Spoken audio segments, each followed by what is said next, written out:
जय गुरु जी संगत जी। गुरु जी के श्री चरणों में कोटि कोटि प्रणाम। संगत जी, मेरा आज का शुक्राना सत्संग है कि गुरु जी ने कैसे मुझे एक सत्संग सुनवा करके और ये एहसास दिलाया कि हम मनुष्य रूप में आकर के भी कुछ अच्छा नहीं कर पाए।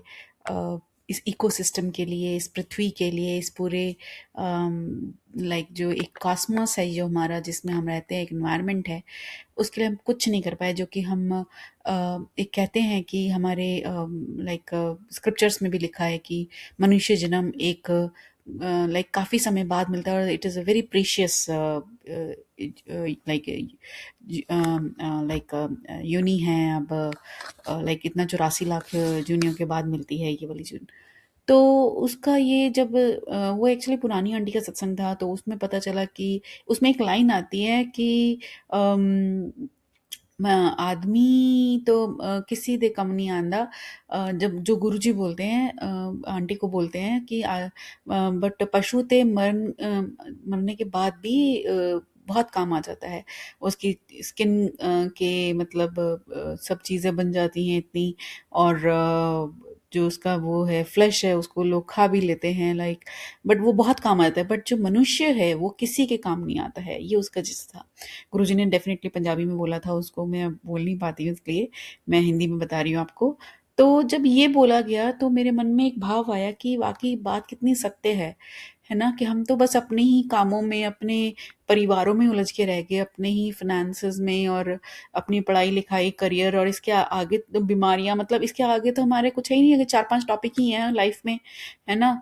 उसी को हमने इतना बड़ा बना लिया है कि उससे बाहर ही नहीं निकल पाते हैं, एक वेब बन गया है वो हमारा। तो ख़ैर मैंने मतलब जो भी हम जिस घर में रहते हैं वहाँ पर थोड़े बहुत मतलब पेड़ हैं, 3-4 पेड़ हैं, तो मैं देखती थी, मुझे अच्छा लगता था, तो उसमें कुछ पक्षी नज़र आते थे। तो पता नहीं क्यों मन किया कि मतलब उनको देखो, उनको उनके लिए कुछ कर थोड़ा-सा करो। तो जब वो एक तृप्ति का भाव आता है ना, जब मैं उनको थोड़ा-सा देती हूँ तो बहुत अच्छा, बहुत आनंद आता है।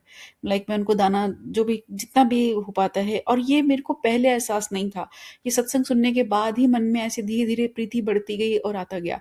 अब किसान को ही देखिए आप कि किसान कितना अच्छा, मतलब उसका उसकी एक तृप्ति है लाइक कि उसने कुछ एक उसने जो उसका कर्म है कि उसको खाना उगाना है, बोना है, जो भी बीज बोता है, जो भी करता है, जैसे फॉर एग्ज़ाम्पल गेहूँ करता है, जैसे मेरे लाइक फैमिली में भी फार्मर्स थे, तो वो इतना कमाते नहीं थे। मतलब अगर लोग ये भी हो सकता है कहें कि वो तो कमा लेते हैं बेच के, बट वो इतना नहीं कमाते थे। वो सिर्फ़ उतना कमाते थे जिसमें उनका भरण-पोषण हो जाए।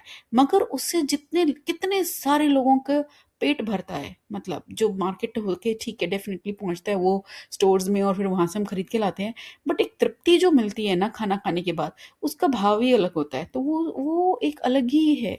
तो अब ठीक है, ऑफ़ कोर्स उसको, किसान को भी तो अपना पेट भरना है, तो उसको भी पैसे की आवश्यकता है, तो वो बेचेगा ही, ऐसे दान तो नहीं कर पाएगा। मगर मगर वो तृप्ति के सामने वो जितना पैसा कमाता है वो बहुत कम है, राइट?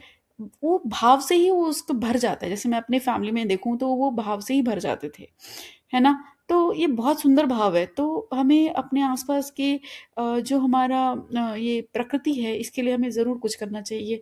ये गुरुजी के सानिध्य में आने के बाद मैंने जाना, और जब से मैंने करना शुरू किया, और एक बार उन्होंने किसी आंटी को सत्संग में बोले थे कि जब जाओ बाहर वॉक पर तो एक मुट्ठी आटा लेते जाओ और चींटियों को डालते जाओ। तो कितनी सुंदर बात है, मतलब लाइक पता नहीं एक मुट्ठी आटा कुछ भी नहीं होता, जो कि अम, पता नहीं कितनी सारी, गिनती तो हो ही नहीं सकती उन चींटियों की जिनका पेट भर जाएगा। तो ऐसे हमारे गुरुजी कितनी छोटी-छोटी बातें जो हैं, जो हमें मतलब मनुष्य की जो बुद्धि जो सुप्रीम मानी जाती है, हमें स्वयं से पता होनी चाहिए, बट वो हम कॉन्शियस ही नहीं है इतने, और वो गुरुजी महाराज हमें एहसास दिलाते हैं, इतनी सुंदर शिक्षाएँ देते हैं, तो ये उसी का शुक्राना है। कोटि-कोटि शुक्राना प्रभु, अपने चरणों में लगाए रखिएगा। ऐसी सुंदर शिक्षाएँ हमें मिलती रहें, हम अपने जीवन में अपनाते रहें, और भूलों के लिए क्षमा कीजिए। सब पर अपनी कृपा बनाए रखिए, अपने चरणों से जोड़े रखिए, और सारी हमारे अंदर की मैल साफ़ हो जाए, और हम जैसा आप चाहते हो वैसा बन जाएँ। जय गुरु जी, शुक्राना गुरु जी।